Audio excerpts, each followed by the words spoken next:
Cuma karena ketegasannya itu kadang-kadang dirasakan keras. Bahkan beliau sampai ke sana ke sini itu megang dirroh, kayak apa ya, semacam tongkat difungsikan untuk memukul. Jadi kalau ada orang yang mencela-mencela dalam praktek beragamanya di bawah khilafahnya Umar bin Khattab, diperingatkan sekali, ngeyel, nggak pakai ngomong-ngomong suwi, gebuk sudah, digebuk sama dia dipukul. Nggo apa kowe iki?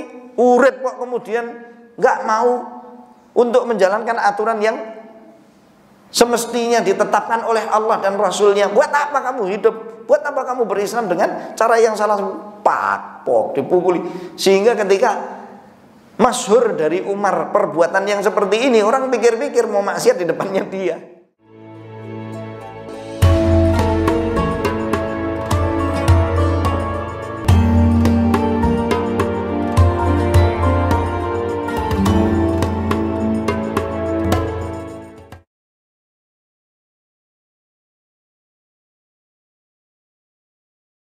Bismillahirrahmanirrahim. Alhamdulillahirabbil alamin. Wassalatu wassalamu ala asyrafil anbiya'i wal mursalin Muhammad ibn Abdullah wa ala alihi wa ashabihi ajma'in. Subhanaka la ilma lana illa ma 'allamtana innaka antal alimul hakim. Allahumma fayassir wa la tu'assir wanfa' wa barik warham waftah lana futuhal 'arifin وفهمنا فهم الأنبياء والمرسلين وعبادك المؤمنين الصادقين الأولياء المتقين وعنا معهم برحمتك يا أرحم الراحمين اللهم آمين. Alhamdulillah, pada kesempatan pagi hari ini Allah subhanahu wa ta'ala telah mempermudah bagi kita semuanya untuk kita dapat menghadiri kajian rutin yang diadakan di Masjid An-Nur, di Masjid An-Nur, Perumahan Pelita di Karanganyar. Semoga kajian ini berjalan lancar dari awalnya hingga akhirnya, dan semoga berkenan kiranya Allah subhanahu wa ta'ala untuk melimpahkan berkah kepada kita semuanya dalam majelis ini, dan tidaklah nantinya kita berpisah dari majelis yang mulia ini kecuali Allah subhanahu wa ta'ala telah membekali bagi masing-masing kita ilmu yang bermanfaat serta amal-amal saleh yang diterima oleh Allah subhanahu wa ta'ala. Allahumma amin, Allahumma amin. Bapak dan ibu-ibu yang dimuliakan oleh Allah subhanahu wa ta'ala,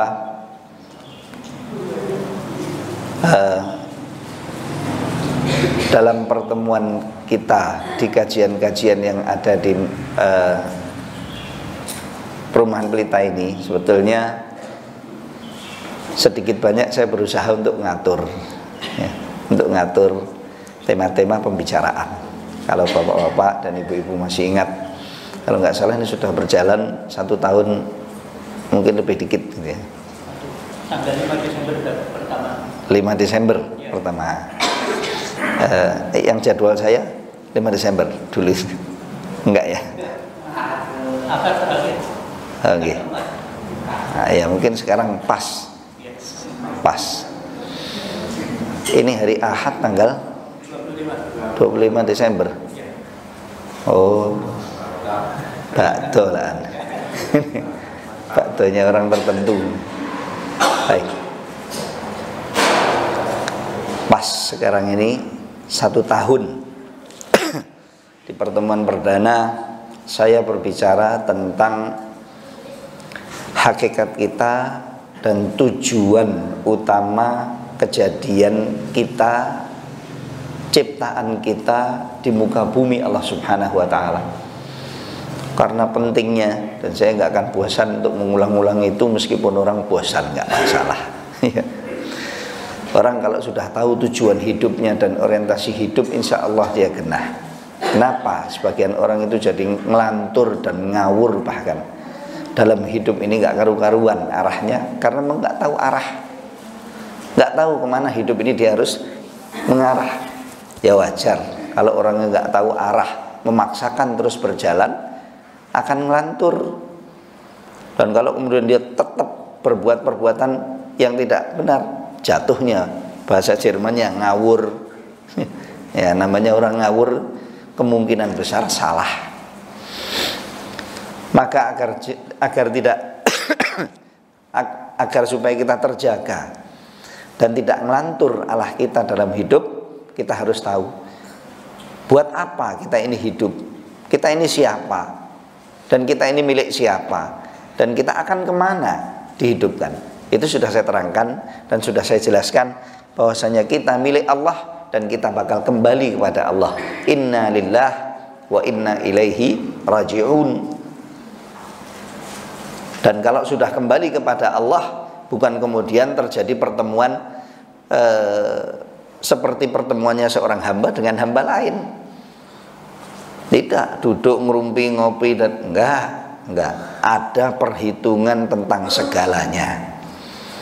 Tidak mungkin kita ditemui oleh Allah Subhanahu wa taala sampai kemudian kita lulus dan mudah-mudahan kita semuanya lulus. Allahumma amin. Allahumma amin. Kalaupun tidak lulus, paling tidak kita lolos. Paling tidak kita lolos. Ya Allah Pak, Bu, hari perhitungan itu hari yang paling membuat bulu kuduk. Bukan cuman bulu kuduk, bulu sekucur tubuh, dan bahkan rambut-rambut kepala ini semuanya jegrak dari mengerikannya hari perhitungan. Cuma kita sekarang ngadem ayem, disebut dengan hari perhitungan, tenang saja karena belum ketemu. Ya, bahkan ada orang-orang yang disebutkan hari perhitungan malah liar-liar, ya, karena belum ketemu. Kalau sudah bertemu hari itu, alhamdulillah dari kecuali siapa yang ditetapkan oleh Allah sehingga dia akan tenang, dia akan kuat, akan mampu, dan sudah diberitahu oleh Allah dari sejak pertama dia hidup di dunia, dia bakal menemui hari itu. Dia bakal menemui hari itu. Ya. Sehingga dia berbuat dan siap-siap untuk menemui hari itu dengan sesuatu yang bakal bermanfaat buatnya pada hari tersebut.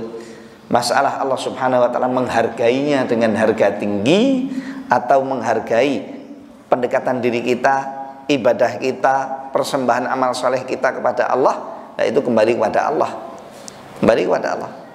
Namun kita juga berharap dan mohon kepada Allah agar Allah Subhanahu wa taala berkenan untuk menghargai dengan harga yang tinggi setiap amal soleh yang kita persembahkan kepada Allah, dan agar supaya Allah Subhanahu wa taala berkenan untuk mencatat bagi kita hasanat, nilai-nilai kebaikan yang banyak di setiap amal soleh yang kita lakukan. Allahumma amin. Dalam hidup ini kita punya kewajiban pokok, yaitu mengabdi kepada Allah sepanjang masa. Dan sepanjang pengabdian diri kepada Allah sepanjang masa itu bukan hanya dengan melakukan segala ritual dan memenuhkan aktivitas hidup, bukan. Jadi kalau menurut Anda ada orang yang hidup di dunia ini kemudian dia berusaha untuk mengetahui Allah, Rasulnya, agamanya, aturan-aturannya, lalu setelah dia banyak mengetahui kemudian dia memahaminya, dia mengamalkan setiap aturan-aturan yang ada, yang halal-halal berusaha untuk diambil dan dikonsumsi, perkara-perkara yang baik-baik secara syar'i dilakukan olehnya, dan segala yang diharamkan oleh Allah dia waspada darinya dan dijauhi olehnya.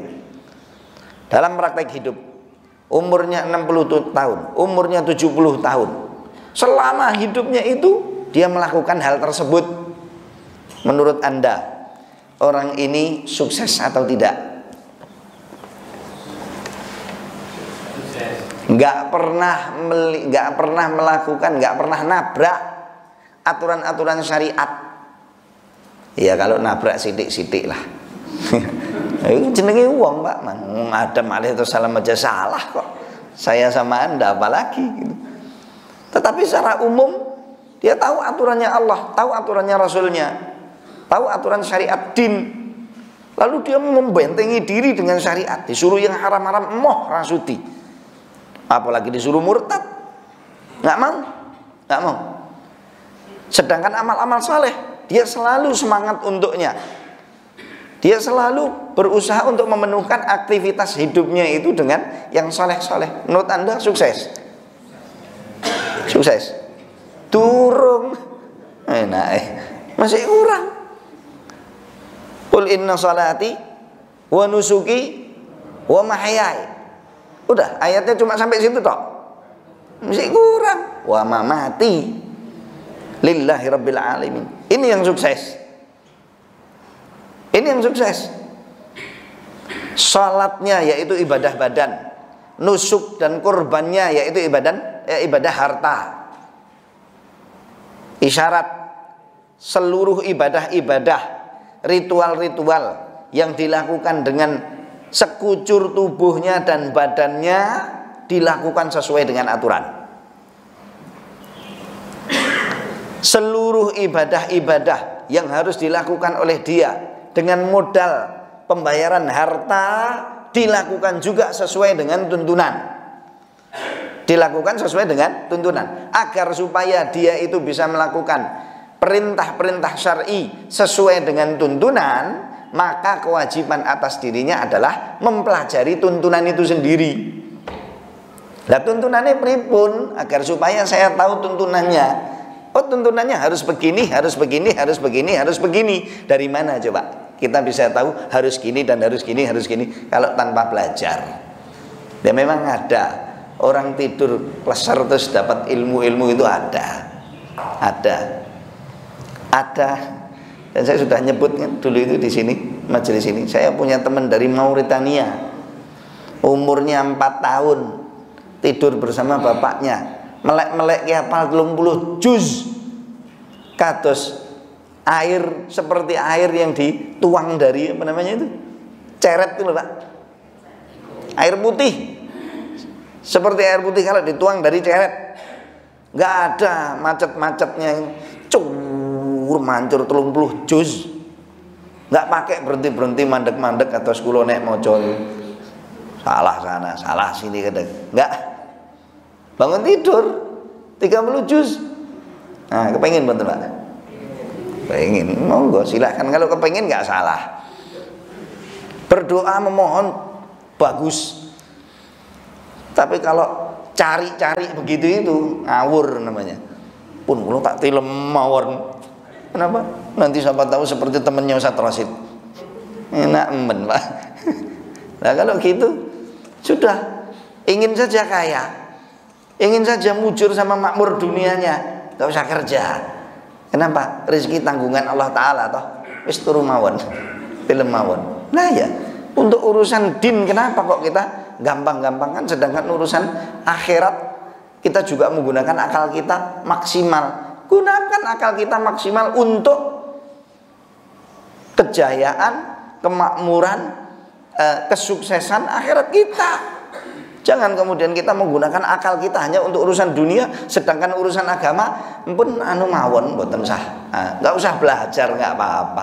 Pokoknya kita lihat bagaimana orang sholat, nggih ngoten niku kita sholat. Bagaimana orang umroh sama haji, ya begitu saya umroh haji. Bagaimana orang di sini, biasanya di sini, oh kalau Ahad pagi pengajian, nggih monggo pengajian mawon. Itu pengajiannya ya tenang begini. Kalau pengajian ya kita pokoknya duduk aja. Enggak, sebagian orang kalau pengajian datang bawa alat kecil. Tujuannya untuk apa? Ngerekam. Saiki di rumah nih. Coba nanti setelah ini kalau nggak pakai perekam, semua kita itu punya alat perekam. Dan itu buatannya Allah dan itu super canggih, nggak perlu pakai baterai. Di sini letaknya di belakang, yaitu di otak memori. Ya.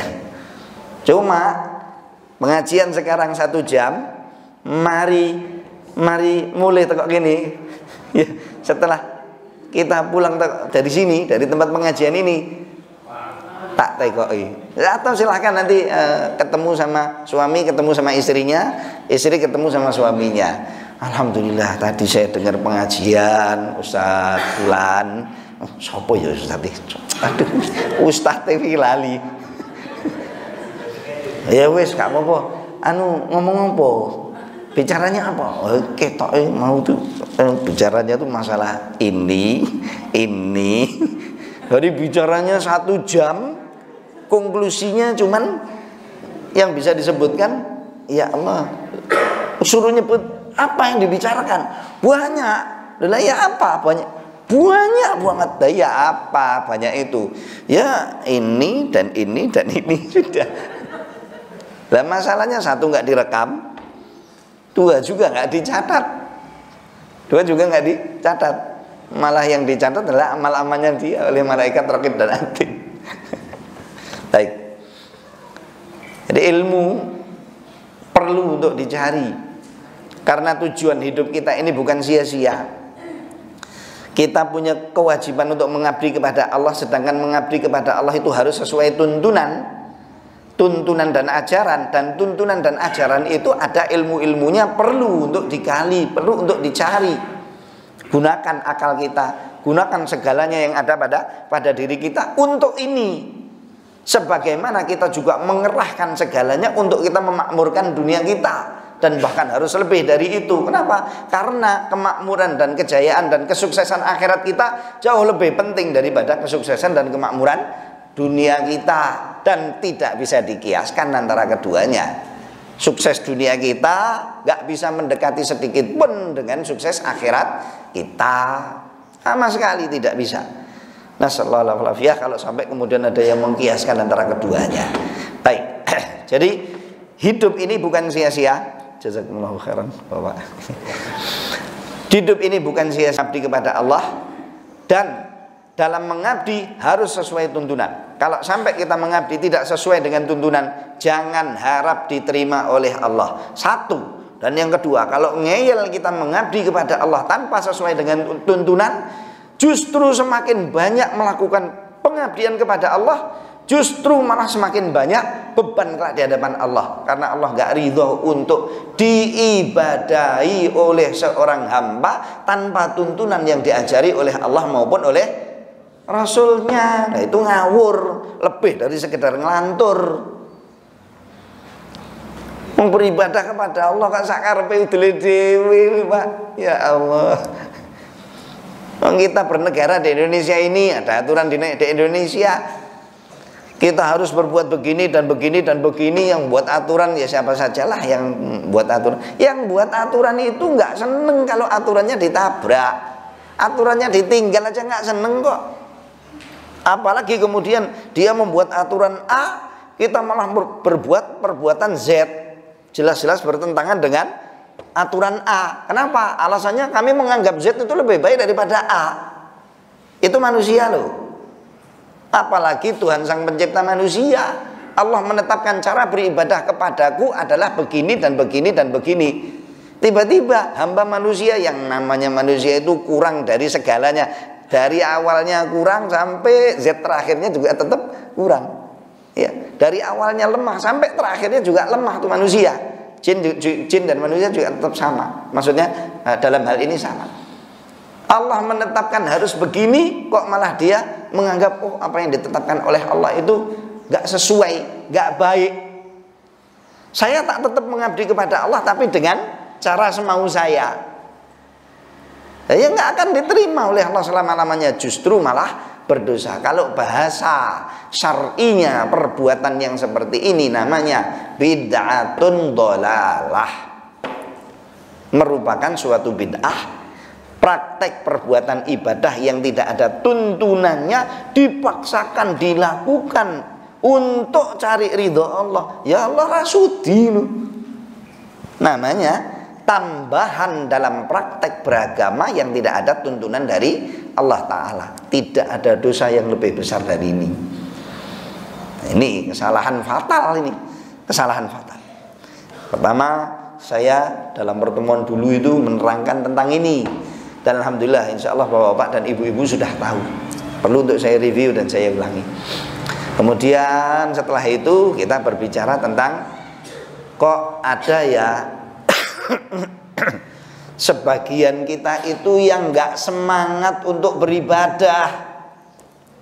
Dia itu tahu bahwasanya dia ciptaan Allah, Dia itu tahu bahwasanya hidup di muka bumi ini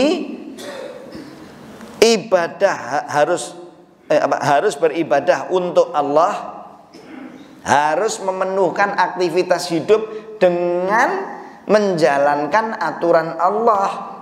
Gak cukup, harus mati dengan keadaan yang diridhoi oleh Allah. Ini baru sukses. Dia harus mati dengan keadaan yang disuksesi. Dia harus meninggal dunia dengan keadaan yang diridhoi oleh Allah. Dan gak mungkin ada orang yang bisa memastikan dirinya bakal mati dengan keadaan yang diridhoi oleh Allah, oleh Allah Subhanahu wa taala. Siapa? Monggo silahkan ngacung jenengan. Siapa di antara jenengan yang bisa menjamin bahwasanya nanti Pak, saya kalau mati mesti husnul khatimah? Silahkan ngacung. Ya ngacung mah pun nggak apa-apa, ngacung aja kan. Cuma ngacung no. Coba kalau berani, ya cuma ngacung nggak apa-apa. Pulau harapan, ya harapan semua kita berharap seperti itu, berharap. Kalau mengklaim dan memastikan dan menjamin nggak akan ada yang bisa. Wong hidup kita itu di tangan Allah dan kematian kita itu rahasia Allah. Kok nggak ada orang pun yang tahu, seorang pun yang tahu. Saat Rasulullah tuh nggak ngerti kapan beliau wafat, kecuali dikabari oleh Allah. Kamu bakal meninggal nanti tanggal sekian sekian sekian. Bahkan ketika turun surat An-Nasr, Bismillahirrahmanirrahim. Idza jaa nasrullahi wal fath. Ya.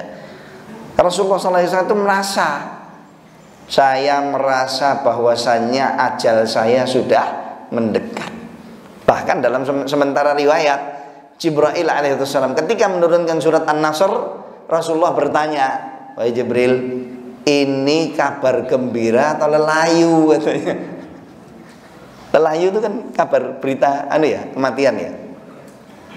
Ini kabar gembira bagi saya, surat An-Nasr.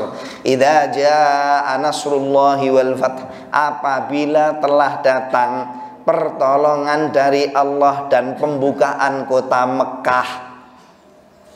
Wa ra'aitan nasa yadkhuluna fi dinillahi afwaja. Berikutnya kamu akan melihat manusia bondong-bondong masuk ke dalam ajaran atau memeluk ajaran agama Allah Subhanahu wa taala, berbondong-bondong. Kapan mulainya? Setelah Fathu Makkah. Yaitu pada kan Fathu Makkah terjadi pada 17 Ramadan tuh. 17 Ramadan. Pada tahun berikutnya, itu tahun ke-8 Hijrah. Tahun berikutnya, tahun ke-9 itu dinamakan dengan Amul Wufud. Tahun delegasi, tahun utusan-utusan. Kabilah-kabilah Arab dari seantero Jazirah Arab utusan-utusan. Apa itu utusan itu? Kami membawa berita bahwasanya kabilah kami semuanya masuk Islam. Kami masuk Islam. Meskipun sementara riwayat menyebutkan mereka yang dimaksud oleh Allah wa ra'aitan nasa yadkhuluna fi dinillahi afwaja, itu mereka adalah orang-orang Yaman. Dan yang disebut Yaman itu bukan yang sekarang mung sauprik ngono tok, bukan.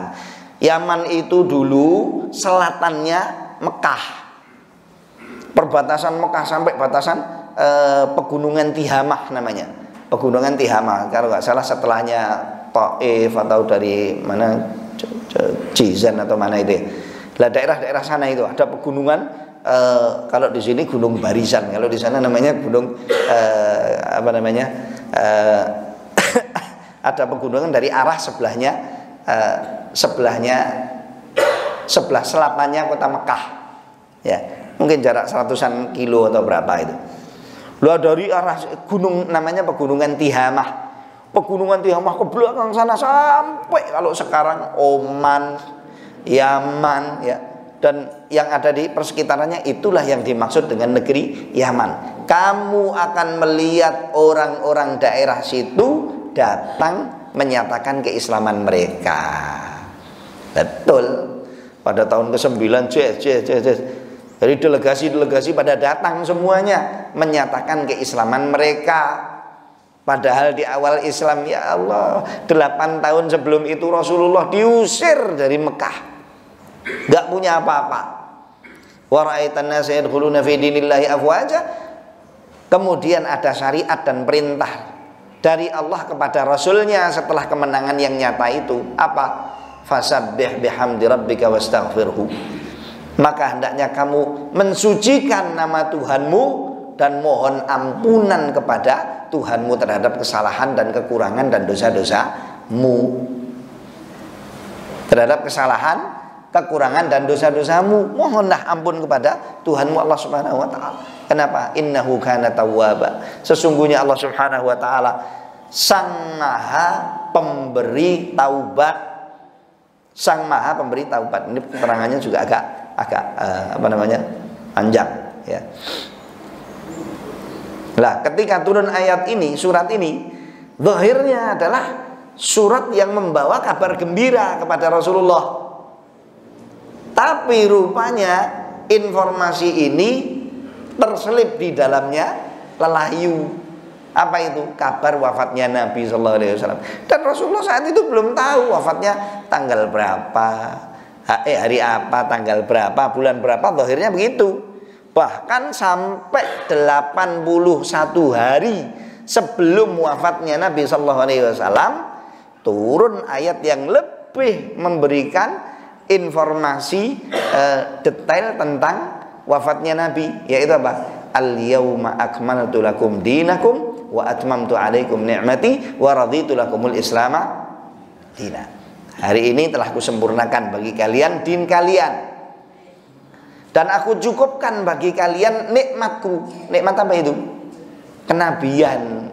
Cukup, nikmat kenabian sudah cukup. Kenapa? Islam sudah sempurna kok.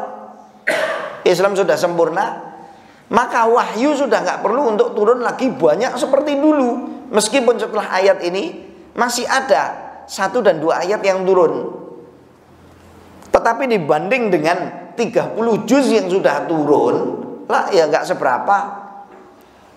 Nggak seberapa. Setelah turun ayat ini, geru-geru Abu Bakar As-Siddiq nangis. Orang-orang bilang, ini ngapa tuh? Mau dapat ayat seperti ini, ajaran baru kok malah Abu Bakar nangis-nangis. Rupanya Abu Bakar sangat paham bahwa Allah menurunkan ayat ini memberikan na'yun dan layu dan informasi kematian baginda Nabi Muhammad SAW. Rasulullah juga merasa itu. Tapi sampai saat itu Rasulullah tuh nggak tahu bahwasanya 12 Rabiul Awal, hari Senin, adalah hari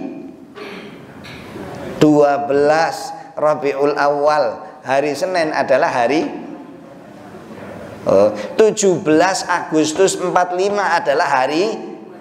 Nah, yuk kan ngono ngerti. Kalau tanggal ini ngerti. 22 Desember ya?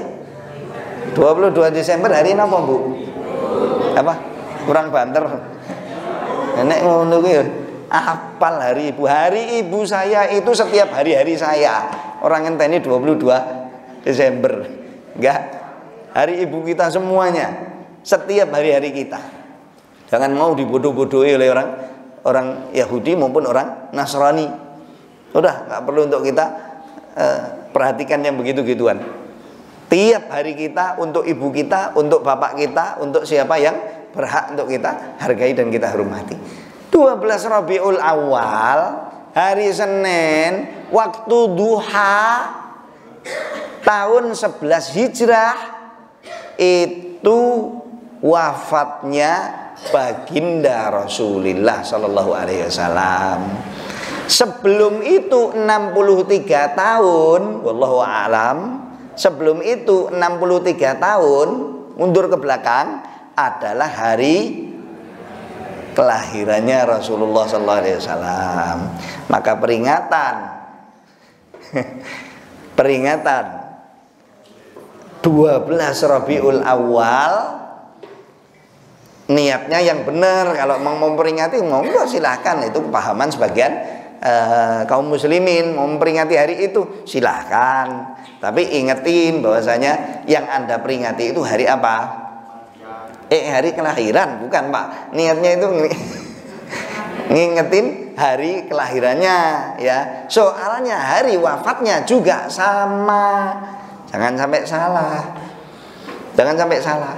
Tapi kalau kami alhamdulillah nggak perlu untuk mengingat-ingati dengan waktu-waktu tertentu. Kita berusaha untuk ingat Rasulullah SAW dan memperingati Rasulullah SAW kapanpun, dimanapun, selagi ada sunnah-sunnahnya Rasulullah.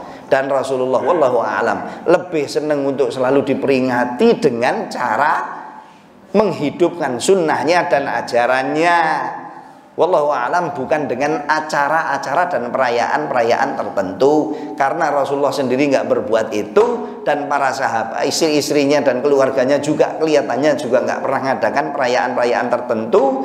Sahabat-sahabat juga nggak pernah melakukan hal tersebut. Ya sudah, mereka lah yang paling paham dengan aturan syariat dan dengan aturan agama, dan seperti itulah mereka beragama. Maka kita berusaha untuk mencontoh dan mensuri tauladani mereka dalam segala hal, utamanya juga masalah-masalah yang seperti ini. Wallahu a'lam. Baik, jadi sekali lagi mundur ya, kita hidup tidak sia-sia, kita hidup untuk beribadah kepada Allah, dan kita harus wafat, harus meninggal dunia dan harus mati dengan cara yang diridhoi oleh Allah. Sedangkan yang diridhoi oleh Allah itu ada aturannya dan ada syariatnya. Syariatnya dan aturannya wajib untuk kita pelajari. Lalu sebagian kita dalam hidup itu kok merasa kurang asyik dengan ibadah. Ini loh ya, rada aneh. Kurang tertarik dengan praktek ibadah. Bahkan ibadah itu adalah ibadah mahdhah, ibadah murni. Salat, dengar hayya 'alas shalah, hayya 'alal falah, tapi kok kurang tertarik. Mendekati bulan Ramadan tambah hatinya bergetar gak karu-karuan. Wow, tambah cedak, tambah cedak Ramadan. Loh apa Pak? Kenapa? Dengan mendekatnya Ramadan kenapa? Lah kudu poso. Aneh orang ini. Sahabat itu sebagian mereka, salafus saleh kita, sahabat, tabiin dan lain sebagainya, sebagian mereka itu justru berharap, memohon dan meminta kepada Allah untuk dimasukkan, disampaikan kepada Ramadan dalam keadaan yang sebaik-baiknya. 6 bulan sebelum datang Ramadan, 5 bulan sebelum datang Ramadan, wis ndonga ngangkat tangannya, ya Allah, Allahumma ballighna Ramadan, Allahumma ballighna Ramadan, ya Allah sampaikanlah kami ke dalam bulan Ramadan dengan baik. Kenapa? Agar saya mampu untuk menjalankan syariat berpuasa pada bulan Ramadan dengan baik pula. Dan Ramadan itu ghanimah. Ghanimah itu Bapak, Ramadan itu la ilaha illallah, itu apa ya, suatu momen, keadaan dan waktu yang dibuka dan diadakan oleh Allah Ta'ala kepada kaum muslimin, di mana di waktu itu mereka bisa mengais suatu yang manfaat untuk kemaslahatan dunia dan akhirat sebesar-besarnya. Kita nggak bisa mendapatkan itu di luar Ramadan. Kok ada dari kaum muslimin semakin dekat kepada bulan Ramadan semakin sempit datanya dan hatinya. Kok rasa seneng? Heran kudu poso Pak, harus berpuasa. Lah ini kan aneh ya, aneh. Apalagi disuruh kajian, mungkin suruh semua turu wae bar subuh. Semua hari Ahad, hari Minggu aku enak CFD wae. Enak apa namanya itu? Melampah mawon gitu, jalan-jalan. Mau aku hari Minggu begini. Kalau orang-orang Arab sana itu dulu bilang yom mahaj kalim had. Mahaj kalim had. Pada hari Minggu tidak ada seorang pun berbicara dengan orang lain. Lalu apa? Ngapain? Turu. Hari Ahad itu hari istirahat. Sudah tidak ada hubungan. Sak HP dipateni off. Ini kan ada yang hubungan sampai kiamat nggak akan, sampai kiamatnya hari itu loh ya, nggak akan diangkat. Kenapa? Sebabnya hari Ahad untuk istirahat. Iya. Lah kalau orang kulon ya hari Ahad itu mendem. Iya. Hari ahad mantep, mau diteleponi sampai setengah mati ya nggak akan diterima, nggak akan bisa dia. Kalau diterima pun juga Allah. Iya, nggak ada yang urusan pada hari ahad. Subhanallah, saya sama Anda dipermudah oleh Allah hari ahad untuk ketemu di Masjid An-Nur untuk tausiah yang seperti ini. Mudah-mudahan manfaat. Alhamdulillah. Ini jarang ada yang tahu, jarang ada yang mau, jarang ada yang siap untuk bisa menuntut ilmu. Meskipun mengais ilmu itu pergi dari rumahnya menuju masjid ini, baik yang jauh, baik yang dekat, apalagi yang jauh, pulang hanya dapat satu ayat aja, secuil ayat saja. Pulang hanya mendapat satu hadis saja atau secuil hadis saja. Pulang hanya mendapatkan satu manfaat yang kecil saja. Wallahil azim, demi Allah yang Maha Agung, itu jauh lebih baik daripada dunia dan seisinya kalau dilimpahkan kepada orang tersebut. Lebih baik. Namun ya, Ustaz jenengan ngomong wae, ya wis. Aku memang tukang ngomong kok. Bisanya ngomong. Ini akan menjadi kenyataan ketika kita sudah tercabut nyawanya dan masuk ke alam barzah. Itu paling cepat. Dijabut ya nyawa kita. Brut boyo, Pak Nen tenan itu yang disebut oleh ustaz-ustaz kita, oleh singa-singa mimbar kita, mengingatkan kita dengan ini Pak Nen nyata. Baru di situ terjadi penyesalan-penyesalan yang nggak akan ada duanya. Baik. Jadi yang kedua, kenapa kok terjadi di antara kita ada orang yang gak semangat beribadah kepada Allah, padahal tujuan hidupnya untuk beribadah kepada Allah, baik itu ibadah-ibadah murni ataupun ibadah-ibadah yang non murni, yaitu apa? Aktivitas hidup yang disesuaikan dengan aturan syar'i. Loh, sekarang kalau saya bekerja harus aturan sesuai dengan aturan syariat. Maaf, keuntungan saya nggak banyak. Dan jenengan niki mukmin apa? Mukmin apa? Boten. Lah Anda ini muslim apa bukan? Kalau Anda mukmin dan Anda muslim, maka Anda punya aturan dong dalam berislam. Apa aturannya? Yang sesuai dengan aturan Allah dan Rasulnya, ajaran Allah dan Rasulnya. Jangan serampangan bekerja, jangan sembarangan cari rezeki, jangan sembarangan melakukan aktivitas-aktivitas duniawiyah. Lihat mana yang halal-halal, mana yang baik-baik, sesuai dengan aturannya kita lakukan. Kalau nggak tahu ya kita tanya kepada ahli ilmu. Saya mau bekerja begini ini boleh apa enggak? Saya mau melakukan aktivitas begini ini halal apa enggak? Kan tinggal teko. Oh nggak boleh, ya wes jangan dilakukan. Wah padahal itu menggiurkan loh, keuntungannya banyak sekali loh kalau jual narkoba itu katanya. Iya, oh keuntungannya besar sekali kalau kita buka klub-klub malam, kalau kita buka hotel-hotel untuk, wah apalagi di Tawangmangu sana, aduh rame itu kalau malam minggu, hari minggu, momen-momen tertentu rame pasang-pasangan. Cuma nggak tahu itu pasangan apa. Iya, nyewa nih ya Allah, untung saya banyak sekali. Tapi kalau hotel yang saya bangun itu saya tulisi hotel syariah, dilarang masuk ke sini kecuali yang syar'i. Alah Pak, sing mlebu mukun wong telu. Iya. Klub malam, kemudian dia membuat warung Islami malam siang atau siang malam umumnya. Di sini nggak jual khamr, di sini nggak jual yang haram-haram, nggak ada yang datang. Yang datang jumlahnya cuma sedikit.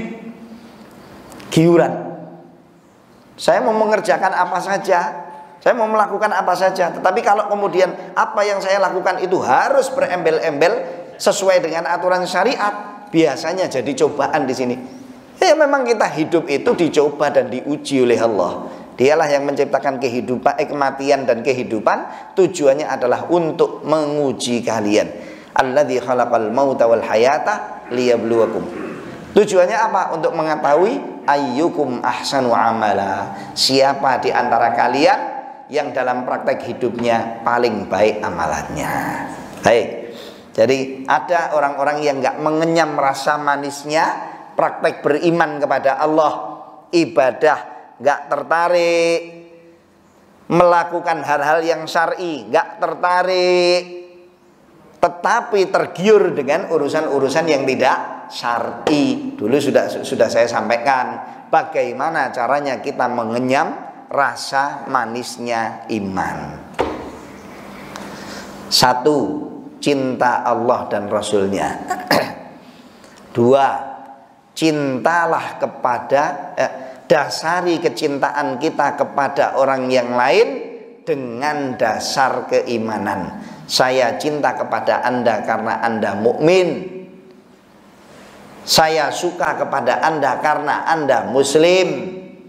Bukan artinya karena orang lain yang di luar Islam itu kemudian kita nggak boleh suka, nggak boleh cinta. Kan ada yang bapaknya maksudnya orang kafir, ibunya orang kafir, kakak adiknya orang kafir belum dapat hidayah. Kan ada. Tetap kita mencintai, tetap kita baik. Bahkan ada seorang muslim lelaki, istrinya Nasrani atau istrinya Yahudi, itu ada. Masa nggak cinta? Dan dua anak nggak cinta kok kemudian punya anak keturunan. Silahkan cinta, silahkan suka, tetapi pada batasan-batasan dunia saja. Sedangkan kecintaan abadi tidak boleh terjadi pada orang-orang tersebut. Kenapa? Aturan syariat ajaran agama kita tuh melarang itu, gitu. Oh, kok maunya menang sendiri harus? Oh iya, agama lain juga begitu. Wong ini ketetapannya Allah kok kemudian ditawar? Nggak bisa, nggak bisa. Jadi jangan sampai cinta seseorang kecuali dasarnya iman. Nanti Anda akan merasakan manisnya beribadah kepada Allah. Yang ketiga, jangan sampai rela murtad. Jangan sampai mau murtad. Jangan sampai siap murtad. Bencilah kemurtadan sebagaimana bencinya kita untuk dicampakkan ke dalam api neraka. Kalau itu terjadi, pasti kita akan merasakan rasa manisnya iman. Apa manisnya iman itu? Praktek merasakan ibadah rasane penak gitu. Meskipun kesel. Sedekah itu meskipun tahu kantongku itu iso kosong. Tadinya ada isinya tapi semuanya jadi kosong, tapi hatinya marem. Hatinya marem. Seneng gitu loh ya. Loh kok iso? Kok bisa? Makanya Abu Bakar Siddiq radhiyallahu taala anhu ngusung hartanya semua dikekne Rasulullah. Nyah ya Rasulullah. Untuk Allah dan untuk Rasulnya. Lah untuk kamu sama keluargamu, kamu sisakan apa?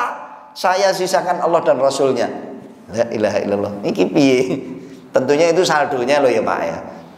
Saldo-saldonya loh ya yang dibawa oleh Abu Bakar Siddiq itu bukan rumahnya diberikan, kendaraannya diberikan, tidak. Kalau dia punya gerai dan punya toko, ya gerai dan tokonya juga nggak diberikan dong.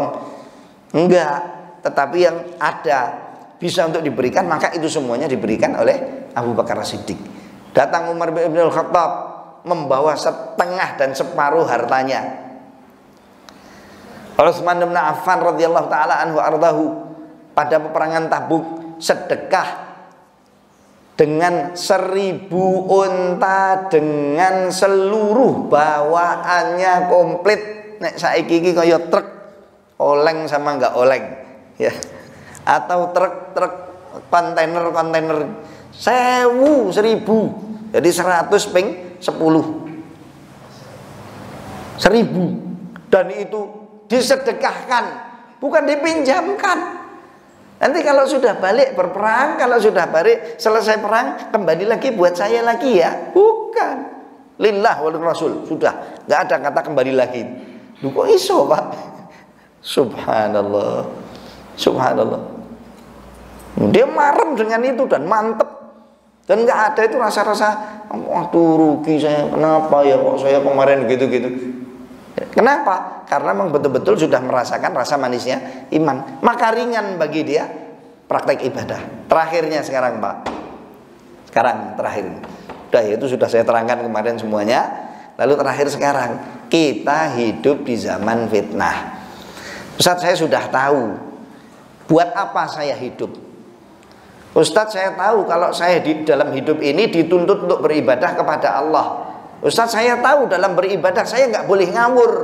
tetapi harus sesuai dengan aturan syariat. Maka kewajiban atas diri saya untuk saya mempelajari kitabullah, Al-Quran, dan sunnah-sunnah Rasulullah agar saya bisa mengabdi kepada Allah dengan baik. Dan saya akan berupaya Ustaz, saya akan terus berusaha Ustaz. Allahumma, mudah-mudahan dipermudah oleh Allah bagi kita semuanya untuk kita melakukan hal tersebut. Allahumma amin. Allahumma amin. Jangan sampai hilang, tersisa dari detik-detik hidup kita kecuali untuk mengabdi kepada Allah dalam konteks ibadah apapun juga, ya, ibadah murni maupun ibadah tidak murni. Semoga Allah mempermudah itu semuanya bagi kita. Allahumma amin. Cuma masalahnya Ustaz, kita itu bukan sahabat-sahabat Nabi.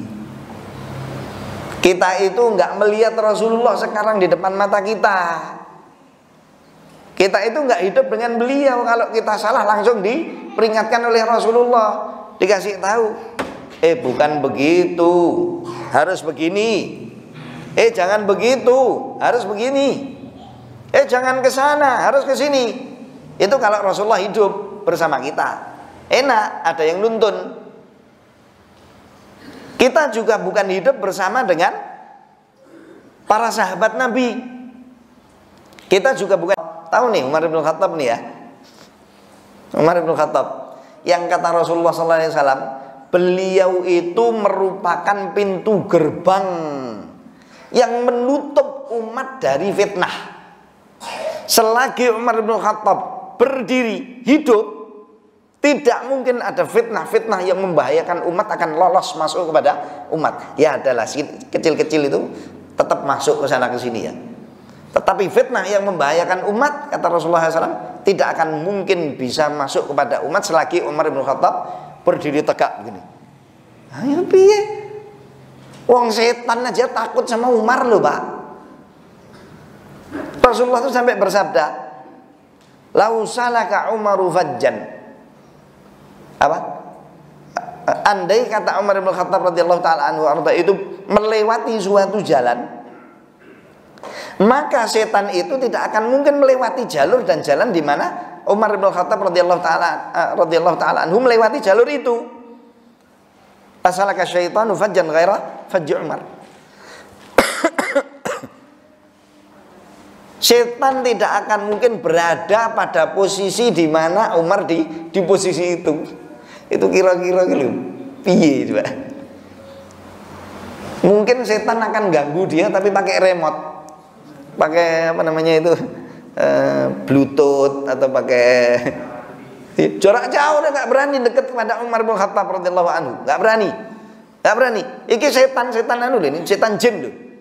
Setan jin itu seperti itu. Dan silahkan sebut nanti Anda bisa baca di sejarah hidupnya beliau. Beliau itu sampai pernah musyawarah itu bergulat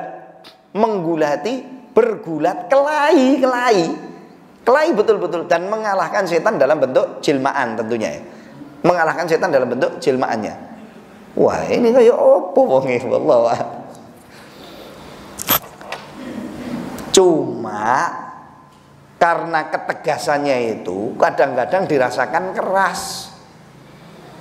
Bahkan beliau sampai kesana kesini itu megang dirroh, kayak apa ya, semacam tongkat difungsikan untuk memukul. Jadi kalau ada orang yang mencela-mencela dalam praktek beragamanya di bawah khilafahnya Umar bin Khattab, diperingatkan sekali, ngeyel, nggak pakai ngomong-ngomong suwi, gebuk sudah, digebuk sama dia, dipukul.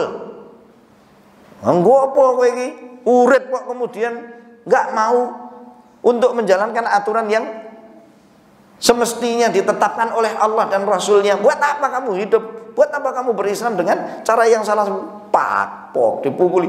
Sehingga ketika masyhur dari Umar perbuatan yang seperti ini, orang pikir-pikir mau maksiat di depannya dia.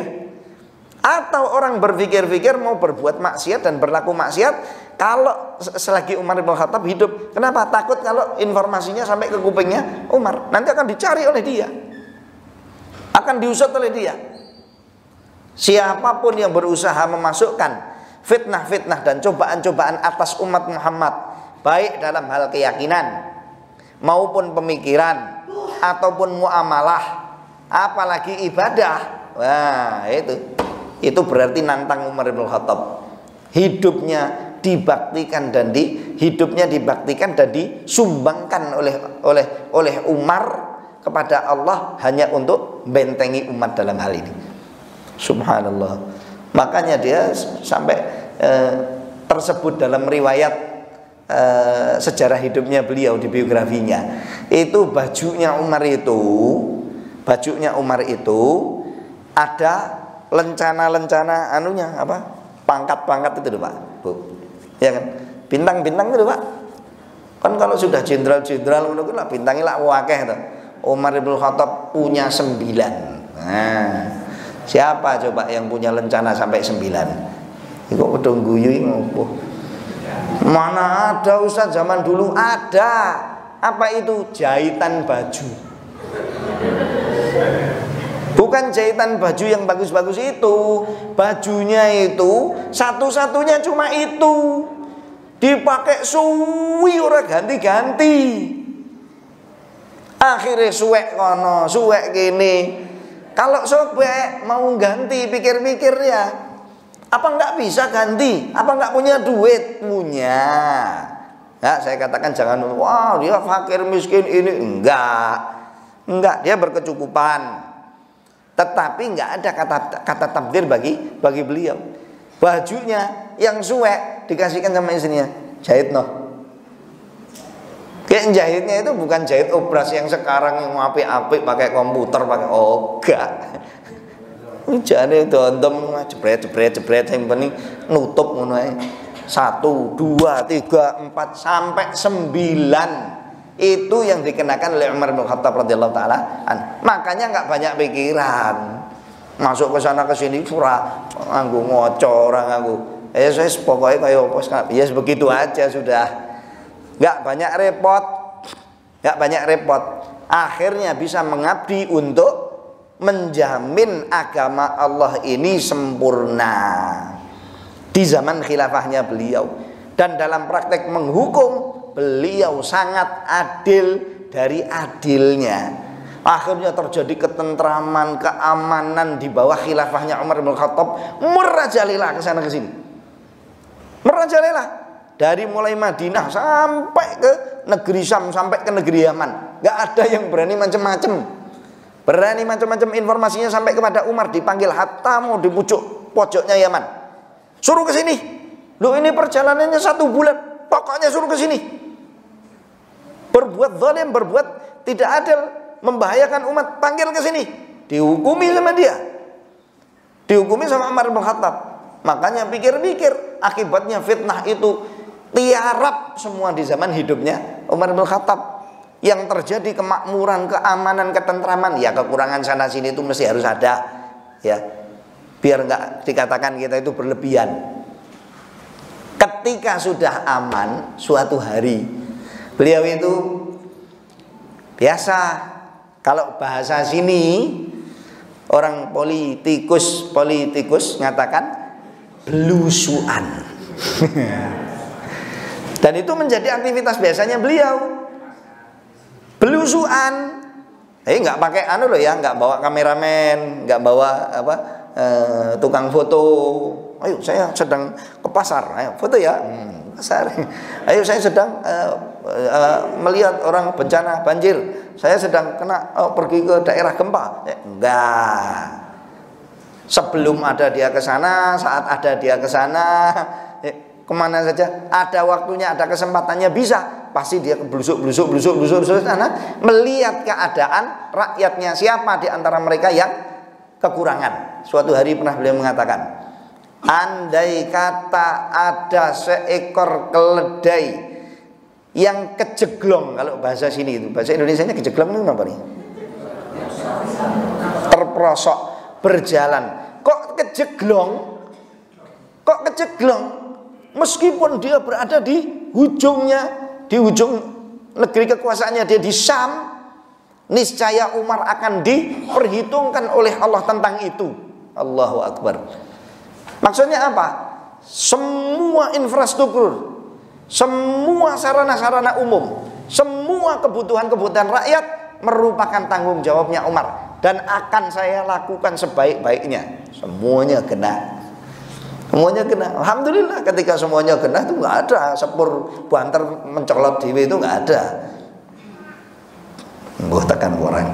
Jadi nggak ada kereta cepat yang mencolot gitu ya, nggak ada. Di zamannya Umar, karena kereta cepatnya juga nggak ada di sana, adanya cuma di sini.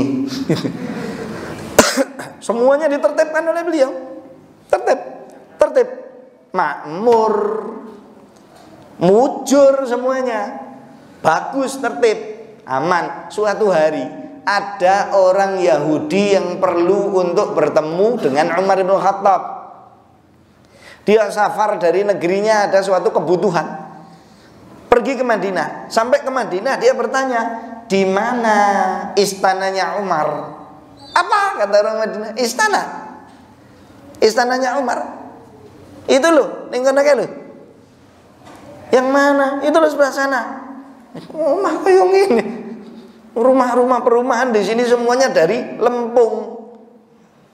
Dibuat dari susunan batu-batu, batu lempung, batu lempung, batu lempung. Ya.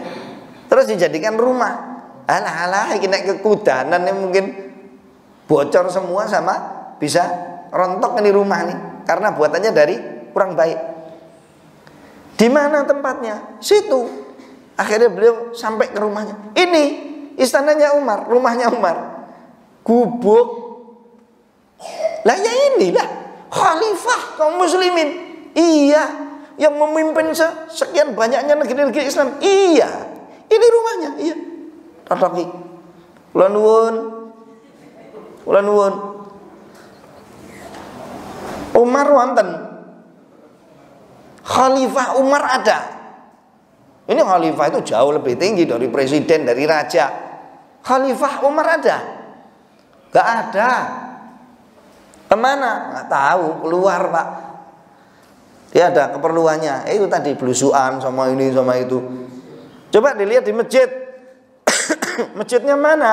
Masjidnya itu di sebelah sana. Pergi ke sana. Sampai sana tanya orang-orang, Umar Ibn Khattab khalifah di mana ya? Oh enggak tahu, tapi tadi kelihatannya berjalan mengarah ke arah sana itu. Itu arah kebun-kebun kurma di sana itu. Di mana ini? Kok nyari khalifah kok angelmen? Enggak ada kantornya, enggak ada apa namanya itu? Apa tadi? Enggak ada istananya. Kok susah? Itulah akhirnya dia jalan ke arah kebun kurma. Lalu mendapati orang yang tidur. Lah ini Umar katanya. Tidur di bawah pohon kurma. Ini Umar katanya. Iya ini Umar. Ini khalifah. Iya ini. Dongkrok itu Yahudi nangis. Hakamta fa'adalta fanimta ya Umar, kata dia. Kamu telah menghukum dan kamu berbuat adil. Lalu kamu bisa tidur di tempat yang seperti ini, wahai Umar bin Khattab radhiyallahu anhu. Kamu bisa tidur di tempat yang seperti ini. Gak ada pas pempesnya dia, gak ada. Gak pakai pas pem khalifah, gak ada. Gak pakai tukang-tukang jaganya, tukang-tukang tidak. Tidurnya di bawah pohon kurma, di bawah pohon kurma. Jenengan nate toh tilem ning apa? Di bawah pohon pisang apa pohon. Itulah ada pohon-pohon palem nih, cobi. Sekali-sekali tidur di situ. Geludak-geluduk sak jam ora iso turu-turu. Tenan. Kenapa? Karena belum capek. Ini Umar bin Khattab radhiyallahu taala anhu wa ardhah. Dari adilnya, makanya pintu fitnah itu, pintu gerbang fitnah itu pada zamannya Umar, ya Umar bin Khattab.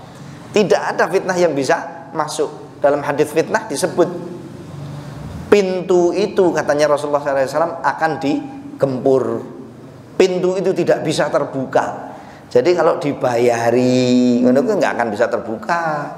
Digiuri Umar bin Khattab, ayo Umar, tak kasih apa namanya duit sekian banyaknya, kamu buat aturan seperti ini. Jangankan begitu, ngomong aja, yang berani ngomong aja, maaf ya, mulutnya mungkin digebuk sama dia pakai itunya, dirahnya. Makanya nyedake wedi. Nih orang-orang tukang-tukang fitnah ini, Orang perusak-perusak ini gak akan berani untuk mendekat Umar bin Khattab radhiyallahu taala anhu. Tahu mereka siapa Umar. Tahu mereka orang yang jujur dan orang yang baik Umar bin Khattab, dan mau kebaikan dan merealisasikan segala kebaikan. Akhirnya makmur luar biasa, khalifahnya Umar, fitnah terjaga, aman, sentosa ya. Lah kita sekarang nggak ada Umarnya. Yang ada orang seperti Umar belusuan ke sana ke sini. Atau ngaku Umar lah mamanya ya. Yang ada ya begini. Jadi kemudahan untuk maksiat itu luar biasa. Sedangkan dorongan dan kemudahan untuk taat itu maksudnya enggak seberapa besar. Tapi bukan artinya di zaman kita ini kemudian enggak ada, alhamdulillah ada. Kita bisa sholat, kita bisa pengajian seperti ini ya, meskipun ada loh yang datang ke sini kemudian nyateti, kemudian ngelapori, ora apa-apa. Kalau saya sih nggak masalah, silahkan catat dengan baik, laporkan dengan baik, niatnya baik, usahanya juga baik, silahkan yang baik-baik, nggak apa-apa, lapor no, nggak apa-apa. Ya, sudah bosan dilapori, nggak apa-apa, nggak apa-apa. Saya nggak akan masalah kamu dimasalahkan oleh Tuhan, terserah. Tugas ya terserah, kamu dapatnya rezeki dari silakan. Tinggal bijakan kamu yang baik-baik gitu ya. Kalau bijakan kamu baik sesuai dengan hal-hal yang diridhai oleh Allah, maka apa yang kamu lakukan manfaat. Tapi kalau nggak baik, rasakan sendiri nantinya. Bukan di sini. Kalau di dunia itu mudah. Baik. Zaman fitnah seperti ini, Allah ketika memberikan hidayah kepada sebagian kita dan memberikan kemudahan kepada sebagian kita untuk kita itu bisa melakukan ibadah kepada Allah dengan yang baik. Kita butuh perkara-perkara yang bisa membuat kita sabit, membuat kita kokoh, tetap dan langgeng. Nah, pertanyaannya sekarang, bagaimana kita bisa langgeng beribadah kepada Allah, merasakan nikmatnya peribadatan kepada Allah, dan itu dipermudah oleh Allah bagi kita sampai kita kembali kepada Allah dan menghadap kepada Allah.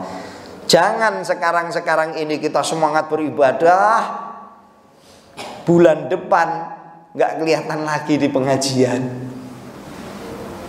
bulan depan nggak kelihatan lagi di soft awal. Sekarang Masya Allah sedekahnya bulan depan icrit-icrit, tahun depan malah malah nyebrang. Nah, itu namanya enggak istiqomah, namanya enggak langgeng, namanya enggak tetek, namanya enggak tetap. Na'udzubillahi minal hauri ba'dal kaur, kata Nabi Hasan. Kami berlindung kepada Allah dari kembali setelah maju. Kami berlindung kepada Allah dari kekurangan setelah kelebihan. Kami berlindung kepada Allah dari keburukan setelah kebaikan. Jangan sampai terus gimana? Ya tetekno, Pak, Bu, ya tetekno gitu. Lah nanti kita ada keadaan kan berbeda-beda. Nanti berubah sana, berubah sini. Silahkan segalanya berubah, tapi yang baik-baik harus tetap. Harus tetap. Yang baik-baik bahkan harus berkembang. Sampai kapan? Sampai kita dipanggil oleh Allah masuk pusara. Masuk pusara. Ustadz, di zaman seperti ini untuk kita banyak beribadah kepada Allah dan tetap menjalankan aturan syariatnya sangat sulit. Nah, kalau gampang nggak usah diceritain nih. Sulit. Tapi Anda harus tahu, Rasulullah menyebut peribadatan yang dilakukan oleh seorang muslim di zaman fitnah. Zaman fitnah kalau Anda mau tahu itu ya zaman-zaman sekarang ini, Pak. Kita dalam menjalankan ajaran agama Allah di zaman ini nggak mendapatkan kemudahan-kemudahan. Sebaliknya justru malah kita sulit, ya. Zaman ini zaman fitnah. Berbeda dengan zamannya Nabi, berbeda dengan zamannya sahabat, berbeda dengan zamannya tabi'in. Itu mau beribadah sangat terdorong, difasilitasi, dan ada kemudahan-kemudahan terus, kanan, kiri, depan, belakang, atas, bawah, kita ngelihat yang baik-baik sehingga semangat kita untuk berbuat baik. Lah kalau saiki Allahu Akbar. Ketemu ustaz, ya ustaz mencela-menceli Pak Nena, astagfirullah. Iya betul. Ketemu guru, rupanya gurunya juga Allahu Akbar. Antara guru sama robot podo wae. Fungsinya cuma transferring ilmu yang teoritis. Ilmu itu tidak menjelma menjadi praktek adab dan karakter dan akhlak pada dirinya. Guru nggak bisa mendidik, bisanya cuma ngajari tok, pakai mulut. Alah, kalau begitu aku neng omah sambil turu maca kitab lak wis. Kita butuhnya guru itu untuk mengajar kita, untuk mendidik kita. Untuk mendidik kita. Kita tahu apa yang di buku menjadi praktek amal pada dirinya. Sehingga kita tahu, oh prakteknya gini. Itu pentingnya guru. Dapat ayah dan dapat ibu yang bisa mendidik dengan baik, bukan ayah dan ibu yang berfungsi sebagai tukang tukang loloh. Bapak sama ibu tuh kerjanya cuma ngeloloh. Iya. Mangan lah bedanya apa antara bapak ibu kita sama memprit terhadap anak-anaknya. Janganlah kita bapak ibu merasa punya tanggung jawab dengan anak keturunan yang kita upayakan dan kita usahakan sehingga mereka wujud di dunia ini. Ayo memang kita beri makan dan nutrisi yang baik-baik, tetapi sebelumnya dan pada saat yang sama dan sesudahnya kita beri nutrisi ruh mereka dengan yang terbaik pula. Apa? Ilmu-ilmu yang bermanfaat. Lah, zaman-zaman fitnah untuk kita mendapatkan mendapatkan penguat dalam praktek beribadah kepada Allah itu sangat minim. Sebaliknya, cobaan-cobaan untuk kita meninggalkan ajaran agama Allah lebih besar. Lah di sana ada kiat-kiat tertentu, cara-cara tertentu. Kalau cara-cara itu ditempuh oleh seorang muslim, insya Allah dengan cara itu dia akan mendapatkan istiqomah di jalan Allah. Ini waktunya sudah habis kelihatannya. Ya, baik. Karena waktunya sudah habis, kita cukupkan sebatas ini dulu. Mudah-mudahan apa yang sedikit yang sudah saya sampaikan ini bermanfaat untuk kita semuanya. Dan insya Allah dalam pertemuan yang akan datang kita akan berbicara tentang beberapa kiat yang bisa menjadikan kita istiqomah di jalan Allah. Sebelum nantinya ke depan, kalau dipermudah oleh Allah, di tempat ini saya ingin mengadakan kajian kitab intensif sajalah, ya, kajian kitab intensif, dan mungkin nanti akan kita mengambil dan mempelajari dari kitab yang tersahih setelah Al-Quranul Karim, yaitu kitab Sahih Al-Bukhari. Tetapi tentunya dari kitab Sahih Al-Bukhari itu kita nggak akan mengkaji semua, ya. Kalau semua nanti insya Allah 100 tahun selesai lah di sini. Ya. Satu kitab saya, karena memang saya diminta untuk berbicara tentang akidah di sini. Kelihatannya nanti yang akan kita ambil adalah Kitabul I'tisam. Ya, Kitabul I'tisam bil Kitab was Sunnah. Kitab yang berbicara tentang urgensi berpegang teguh dengan Al-Quran dan Sunnah Nabi Sallallahu Alaihi Wasallam. Karena di beberapa tempat saya juga mengadakan beberapa kajian-kajian terkait dengan Sahih Bukhari. Memang saya cuil-cuilkan begitu. Ya, mudah-mudahan dengan cara yang seperti ini akan lebih bermanfaat. Allahumma amin. Kita tutup dengan doa. Allahumma shalli wa sallim wa barik ala nabiyina Muhammadin wa ala alihi wa sahbihi ajma'in. Allahumma ighfir lana warhamna wa'fu anna wa tajawaz an sayyi'atina wa anta akramal akramin. Allahumma 'allimna ma yanfa'una wanfa'na bima 'allamtana warzuqna 'amalan salihan mutaqabbala. Allahumma waffiqna li ibadatika طول حياتنا يا أرحم الراحمين. اللهم أعنا على الخير وأبعدنا من كل شر يا أرحم الراحمين. اللهم وفقنا لما تحبه وترضاه. Ya Allah, angkatlah derajat kami, ampunilah dosa kami, perbaikilah urusan-urusan kami, ajarkan kepada kami ilmu-ilmu yang bermanfaat. Berikanlah kemampuan kepada kami untuk praktek melaksanakan ilmu-ilmu tersebut karena mencari ridho-Mu ya Allah. Hidupkanlah kami di atas aturan-aturan din-Mu yang baik, yaitu Islam, dan wafatkanlah kami di atas aturan-aturan din-Mu yang baik, yaitu keimanan, dengan husnul khatimah. Ya Allah, berikanlah rizki-rizki yang halal dan berbarakah bagi kami, dan karuniakan kepada kami kemampuan untuk selalu bersyukur kepada nikmat-Mu ya Allah. Ya Allah, berikanlah kemampuan istiqamah kemampuan untuk kami langgeng dalam berpegang teguh dengan ajaran agamamu, untuk tidak putus di perjalanan dengan sebab apapun juga. Yang mampu untuk itu hanyalah Engkau, dan Engkau Maha Pengasih, Maha Penyayang. Allahumma amin. Wassallallahu ala nabiyina Muhammadin wa ala alihi wa sahbihi ajma'in.